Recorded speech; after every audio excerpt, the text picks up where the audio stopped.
الرجيم بسم الله الرحمن الرحيم وقد قال الله تبارك وتعالى في القرآن المجيد والفرقان الحميد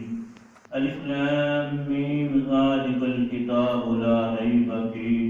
هدى للمتقين وعن عثمان رضي الله عنه قال قال رسول الله صلى الله عليه وسلم خيركم من تعلم القرآن وعلمه أو كما قال عليه الصلاة والسلام يكفينا القرآن وتمام كلامه وكل نعيم لا محالة زائل ونعيمك في الدنيا غرور وحسرة وعيشك في الدنيا محال وباطل ألا يا ساكن قصر المعلى ستدفن عن قريب في التراب له ملك ينادي كل يوم لدول الموت وبلول القراب سلام على خير الأنام وسيد حبيب إله العالمين محمد بشير نذير هاشمي مكرم عطوف رؤوف من يسمى بأحمد هو الحبيب الذي ترجى شفاعته لكل قول من الأهبال مقتحم يا رب صل وسلم دائما أبدا على حبيبك خير الخلق كلهم اللهم صل على سيدنا محمد النبي الأمي وآله وبارك وسلم. میرے دوست و ساتھیوں، آج 4 بچوں کا قرآن پاک ختم ہے تو ہمارے لیے بہت بڑی سعادت خوش قسمتی ہے کہ اللہ نے یہاں قرآن کا مرکز بنا دیا، اور جب باغ کے مالی نے محنتیں کی ہوں، باغ سے پھل اترنا شروع ہو جائیں تو ان باغ کے مالی کی خوشیوں کی انتہا نہیں ہوتی، ایسے ہی ہمارے خوشیوں کی انتہا نہ ہو۔ اس باغ سے قرآن پاک کے بچوں کے پڑھنے کے پھل اللہ نے اتارنے شروع کر دیے، قیامت تک انشاءاللہ یا اس باغ سے دین کے گلشن سے بچے قرآن پاک پڑھتے رہیں گے،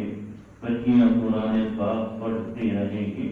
ہم قبروں میں ہوں گے لیکن انشاءاللہ اجر و ثواب صبح و شام ملتا رہے گا۔ خوش قسمت محلے ہوتے ہیں یہاں قرآن کا مرکز بنتا ہے، دین کا مرکز بنتا ہے۔ جب قرآن پڑھنے والے بچے قرآن پڑھتے ہیں، جو قرآن پڑھنے والوں پہ رحمتیں عرش الہی سے اترتی ہیں، پھر وہ بچوں میں تقسیم ہو کر ارد گرد گھرانوں میں بھی وہ رحمتیں منتشر ہوتی ہیں، ارد گرد گھرانے بھی ان رحمتوں سے مستفید ہوتے ہیں۔ اس لیے بڑے ہی خوش قسمت ہو، بڑے ہی سعادت مند ہو، اللہ نے یہاں دین کا مرکز بنا دیا۔ کچھ ایسے بھی محلے ہوتے ہیں اور شراب خانے بنتے ہیں، فحاشی کے اڈے بنتے ہیں، گناہوں کے اڈے بنتے ہیں۔ جب ان فحاشی پہ، گناہوں کے اڈوں پہ اللہ کی ناراضگی اترتی ہے، عذاب اترتا ہے،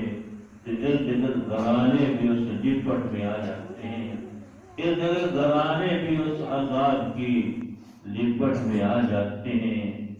لیکن یہاں بچے قرآن پڑھتے ہیں، اور یہاں بچے دن رات قرآن پڑھتے ہیں، قرآن پڑھنے والوں پہ جو رحمتیں اترتی ہیں وہ ارد گرد گھرانے بھی ان رحمتوں سے مستفید ہوتے ہیں، وہ ارد گرد گھرانوں میں بھی رحمتیں منتشر ہو کر تقسیم ہوتی ہیں۔ حذیفہ بن یمان رضی اللہ عنہ سے روایت ہے، حضور اقدس صلی اللہ علیہ وسلم کا ارشاد ہے جس کا مفہوم یہ ہے جب کسی علاقے میں سرعام گناہ ہونے لگ جائیں، کسی دیہات میں، محلے میں سرعام گناہ ہونے لگ جائیں، اللہ رب العزت کو غصہ آتا ہے، ناراضگی ہوتی ہے، اللہ فرشتوں کو مقرر کر دیتے ہیں، اے فرشتوں فلاں محلے میں سرعام گناہ ہو رہے ہیں، فحاشی بے حیائی عروج کو پہنچی ہے، اے فرشتے جاؤ اس محلے کو تباہ کر کے آؤ، اس لیے کہ وہاں سرعام گناہ ہونے لگے ہیں۔ حتما مقضیہ، اللہ عدل فیصلہ کر کے فرشتوں کو مقرر کر دیتے ہیں، فلاں دیہات کو، فلاں محلے کو، فلاں شہر کو تباہ کر کے آؤ، اس لیے کہ وہ سرعام گناہ ہو رہے ہیں۔ فَيَقْرَأُ صَبِيٌّ مِّن صِبْيَانِهِمْ، اس محلے کے مدرسے سے قرآن پاک پڑھنے کی آواز آتی ہے، اس دیہات کے مدرسے سے قرآن پاک پڑھنے کی آواز آتی ہے، اس شہر کے مدرسے سے قرآن پاک پڑھنے کی بچوں کی آواز آتی ہے، وہ قرآن پاک کی آواز عرش معلی تک پہنچتی ہے۔ جسے آج مدینہ منورہ سے بات کر رہا ہو، یہاں آدمی موبائل پہ سن رہا ہو، بات مدینہ منورہ ہو رہی ہے، سن یہاں رہا ہے، ایسے قرآن پاک بچے مدرسے میں پڑھ رہے ہیں،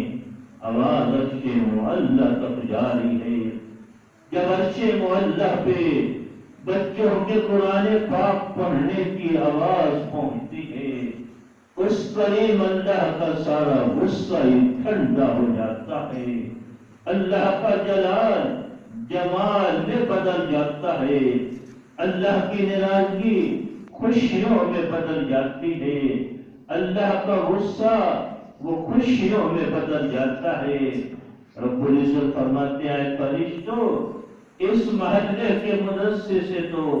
میرے قرآن پاک پڑھنے کی آواز آ رہی ہے، اس دیہات کے مدرسے سے قرآن پاک کی آواز آ رہی ہے، اے فرشتوں 40 سنۃ 40 سال تک اس محلے سے عذاب کو ہٹا دو، اس لیے کہ اس محلے سے تو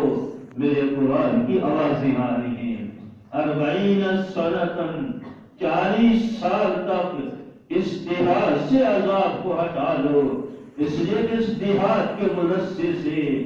میرے قرآن پاک کی آوازیں آ رہی ہیں۔ 40 سنۃ، اے فرشتوں 40 سال تک اس شہر سے عذاب کو ہٹا دو، اس لیے کہ اس شہر کے مدرسے سے میرے قرآن پاک کی آوازیں آ رہی ہیں۔ اس لیے اللہ نے بڑا ہی خیر کا مرکز ہمارے لیے بنا دیا ہے، ہم اس پر اللہ کی نعمت کا شکر ادا کریں۔ اللہ نے اس محلے کے اندر اللہ نے دین کا مرکز بنا دیا ہے، دین کی بہاریں، قرآن پاک کی بہاریں اللہ نے کھول دی ہیں۔ جس نے اپنے بیٹے کو قرآن پاک پڑھایا اور وہ بیٹا مدرسے میں بیٹھ کے اللہ کا قرآن پڑھنا ہوگا، ماں باپ کی قبر ٹھنڈی ہوتی جائے گی، اس سائیکل پہ جاتا ہوا مدرسے اللہ کا قرآن پڑھتا ہوا جا رہا ہوگا، ماں باپ کی قبر جنت کا باغ بنتی جائے گی، وہ گھر میں بیٹھ کے اللہ کا قرآن پڑھ رہا ہوگا، ماں باپ کی قبر جنت کا باغیچہ بنتی جائے گی۔ دوسرا کوئی صالح ثواب کرے پھر مرنے والے کو ثواب پہنچتا ہے، لیکن اولاد کو قرآن پاک پڑھایا، دین پڑھایا، یہ ایسا صدقہ جاریہ ہے کہ بیٹا قرآن پڑھ رہا ہوگا، ماں باپ کی قبر جنت کا باغ بنتی جائے گی۔ بیٹا گھر میں بیٹھ کے بیٹی قرآن پڑھنے ہوں گے، اس ماں باپ کی قبر ٹھنڈی ہوتی جائے گی۔ حضرت عیسیٰ علیہ السلام ایک قبرستان کے پاس سے گزرے، ایک قبر کو بہت عذاب ہو رہا تھا، بہت عذاب ہو رہا تھا۔ عیسیٰ علیہ السلام جب واپس آئے، اسی قبرستان کے پاس سے گزرے تو